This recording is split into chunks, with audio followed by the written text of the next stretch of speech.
Everyone has a special talent or skill, and by understanding and accepting what makes you unique, you can find your true passion and purpose in life. Welcome to my channel. Let's start with a story.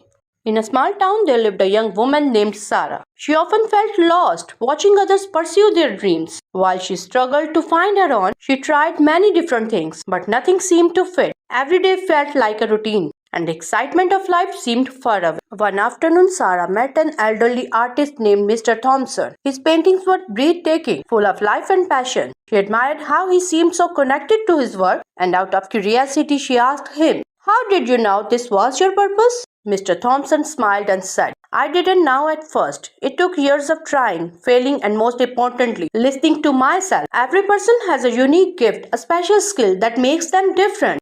The key is to recognize it, no matter how small it seems, and follow it." Inspired by his words, Sarah began to reflect on her life. She realized she had a love for storytelling, but had never thought it could be her purpose. Slowly, she started writing small stories, sharing them with friends and family.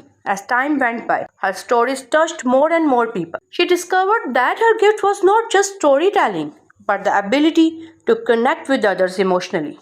One day, Sarah shared a story about overcoming fear and doubt. It went viral, and she was overwhelmed with messages from people who felt inspired. That's when she knew this was her purpose, to inspire others with her story. Through her journey, Sarah learned that everyone has a unique path. It doesn't come from looking at others, but from looking within, recognizing that special spark that makes you who you are.